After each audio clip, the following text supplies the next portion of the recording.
Out of the gates and ready to go. It is Hot Mike with Hutton and Withrow. Today, college basketball and March Madness. Exactly what we want in sports. We'll explain why with an in-depth conversation of what we don't want in sports. Plus, how much impact does NIL and the transfer portal, how much is it having an impact on the mid-majors?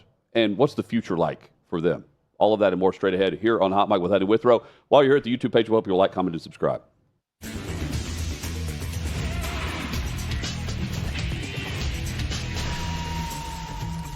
Bobby Barak at the column at OutKick.com, equating the March Madness success. By the way, 9.4 million viewers on average for the round of 32. Through the round of 32, it's the highest ratings for CBS and Turner since 1993. So Americans, we're watching. We're watching the brackets.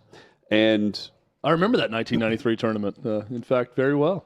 That was coming off Duke's Where were you? back-to-backs. 91-92 was Duke back-to-back. Coach K's first two titles. Kentucky action. With Leitner and all those teams. Yep. I believe 19, was it? No, that was 90. 95 was Arkansas, or 94. I'm trying to think of the 1993. That was North Carolina over Michigan. That was Chris Webber's timeout game. So Duke, North Carolina, I think. Duke, North Carolina, Arkansas, UCLA. 91, 92, 93, 94. It's amazing how the memory works. That if it's in my childhood and adolescence, I can see where I was. I can capture and remember those champions. But if you told me to name like 2014 to 2018, I'd have no shot. I'd have to go back and see. No, because we have so many different options now. Yes. You know, then we were filling out brackets, but not to this extent. You know, you get it in the paper and that was it, the newspaper. Those were the days. It was amazing. But also in that time, so we're talking about how many people are watching right now and how it's set records going back to 1993. 1993 was the height of, the college basketball stars. And they're mostly playing for the big-time blue blood programs.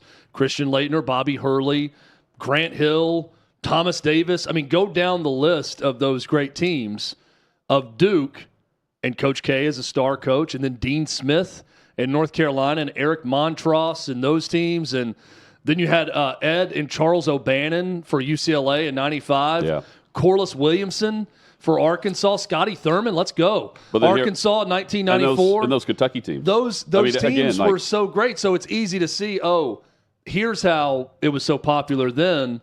But Hutton, what we're learning is basketball's still very popular. Even when it's a completely different setup now with guys transferring in for 1 year. Yeah, sports is popular. It's an escape. And it is it's the fun, it's the thrill, it's the camaraderie of rooting for your team or your university. And guess what we saw this year? We're not seeing politics involved in it right now. And on top of that, we're seeing the SEC involved in it. I think this has a big factor. 14 programs from the SEC in the NCAA tournament. The most loyal, passionate, devoted fan base in college sports is in the Southeastern Conference. And you better believe that plays a factor in who's going to the games, who's watching the games, and who's discussing the games the next day. Because we're not talking about spring football. Yeah. You're locked in on your university in a basketball conference now, and a conference that right now in college sports is dominating football, basketball, and baseball. If you just look at the national champions over the last, 10 years. Let's go. I mean, that has to play one of the reasons and factors into why people are tuned in to the level they are. It's certainly not UCLA. No, and also, so in looking at UCLA, I think it's a good example of this. Like, we love an underdog in America, and we love a Cinderella in the NCAA tournament to an extent. We sort of talk out of both sides of our mouth when it comes to the Cinderella story because we talk with our actions and our eyeballs and what we watch. And games involving Florida Atlantic, the year they moved on in the tournament, or VCU, or name a team that went on a Cinderella run, a San Diego State, even though they were a high seed, those games aren't viewed as highly as the big boys. And we got a big boy Sweet 16 coming up. Right.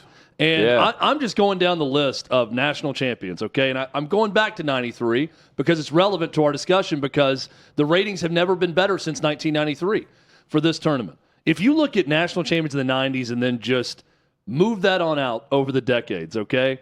Here's what we know about the tournament. It's great the first couple weeks when those little guys win. but national championship caliber teams. In 1990, Jerry Tarkanian and UNLV, a program that came sort of out of nowhere and became a national powerhouse. Then it goes Duke, Carolina, Arkansas, UCLA, Kentucky, Arizona, Kentucky, UConn. All right? 2000 to 2010, Duke, Maryland, Syracuse, UConn, North Carolina, Florida, Kansas, North Carolina, Duke, UConn. Kentucky, Louisville, Duke, Villanova, North Carolina. Virginia is a bit of an outlier. Villanova's in there a couple times. Baylor is an outlier. Kansas, UConn. We love our programs we know. When we get to the national stage and you get to the Sweet 16 on Thursday and Friday and the Elite Eight on Saturday and Sunday, Hutton, I think same for football. More and more, like we love to talk bad about those programs and they get the calls, they get this and that. But look at who wins the national title. Look at what games we're watching in these rounds. And it's very familiar programs every single time that we care the most about. And think about the bracket right now in college football. We do away with the automatic bias because the better teams, we wouldn't see the programs in the bigger conference. Chad, and it goes into your larger point here. I think and discuss the mid-major. One of the major programs right now is Gonzaga. We want to see Gonzaga. Yeah, we tune in for that. Not a major program in terms of the alumni base and all, but a national brand.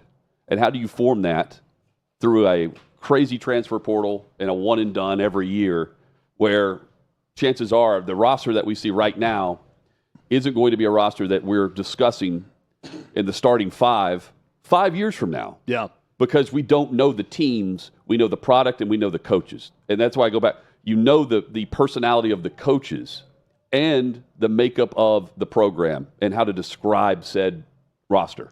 You know the winning ones versus the losing ones. And you know the ones that can stand up year in and year out. And that's pretty much what we know. And we know the bracket. The bracket tournament and that competition is huge now because everyone's involved, even those that want to just base it on school colors or your daughter putting Omaha and Creighton. And Creighton. A couple teams from Nebraska where she goes for vacation quite often. Mark Few at Gonzaga. Like, that guy's so steady and good that I almost forgot he's still the head coach at Gonzaga. Hutton, did you know that Gonzaga, with their loss in the second round, that snapped a streak of 9 consecutive trips to the Sweet 16 for Gonzaga?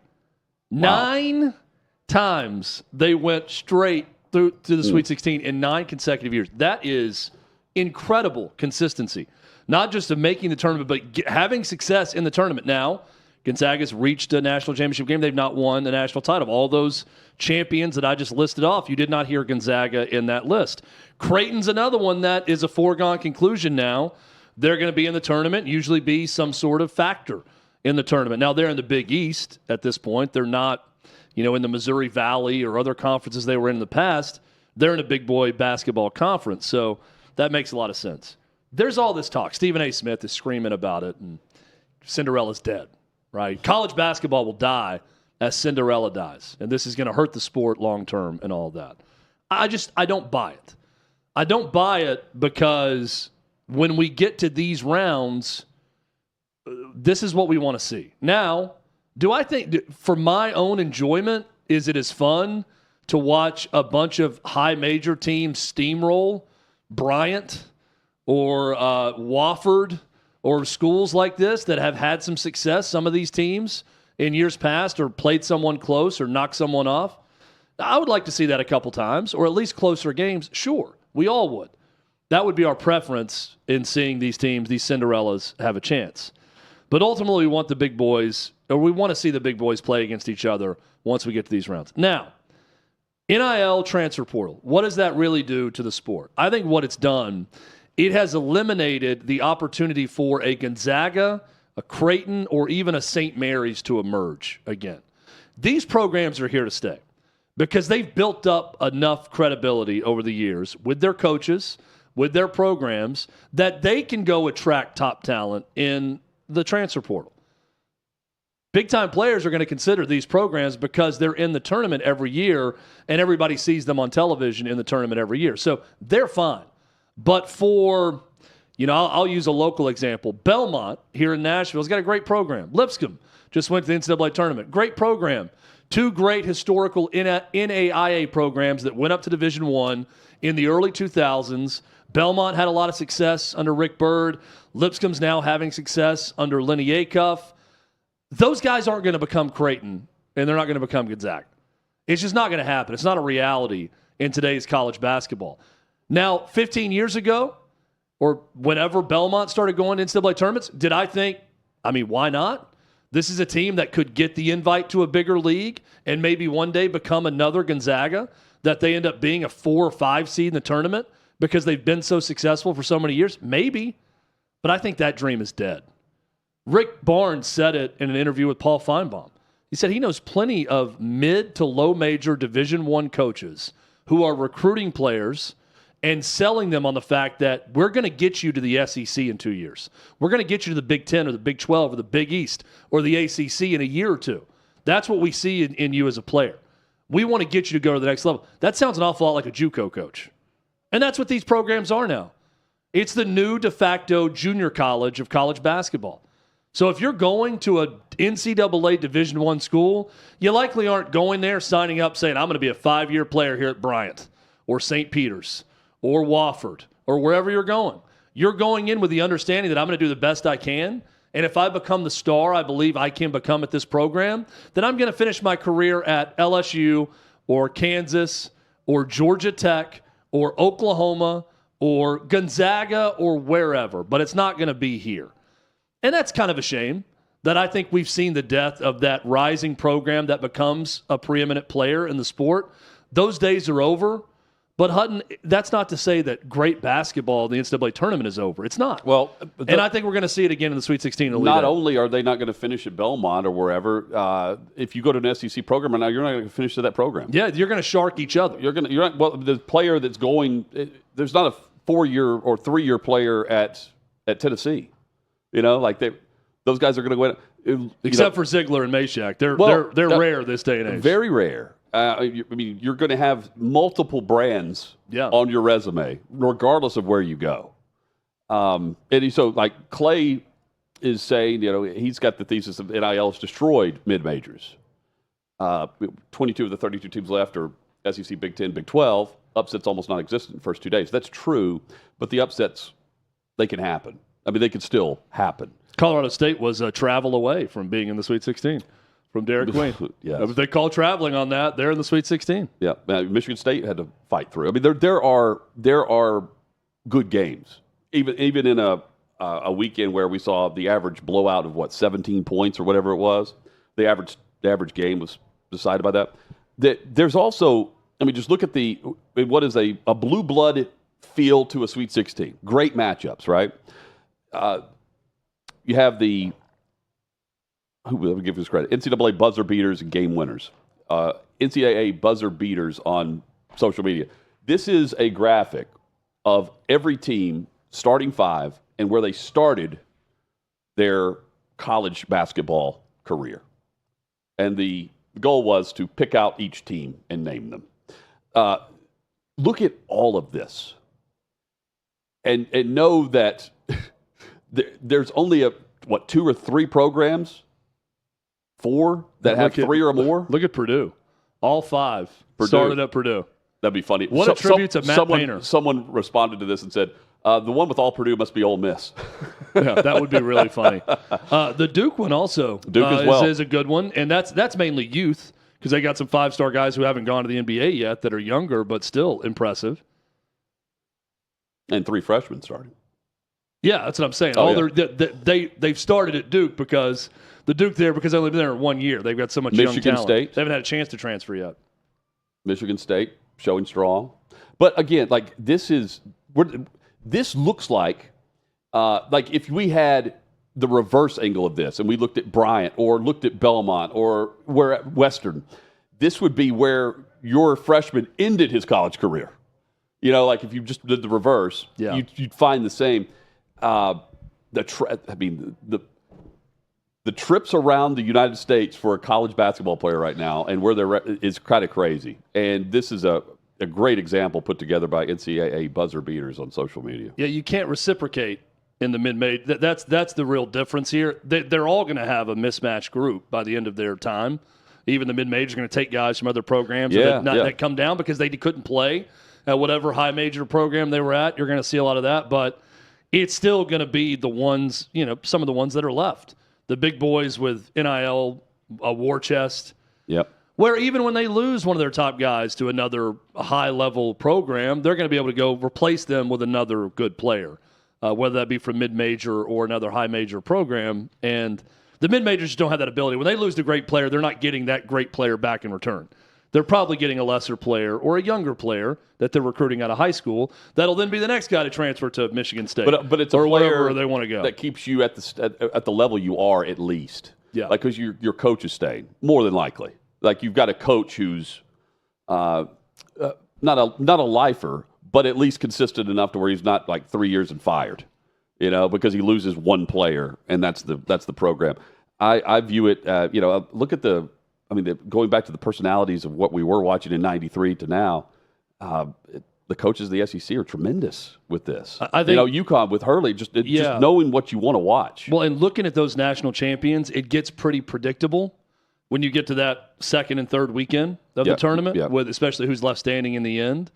But the unpredictability of rounds 1 and 2, I think it would be a mistake. And Clay's thought, and we'll ask Clay about Clay's this. About to join us. I think Clay's thing is right this year, and I wouldn't disagree with that hypothesis. I would warn, though, that it's difficult. This is a common sports mistake.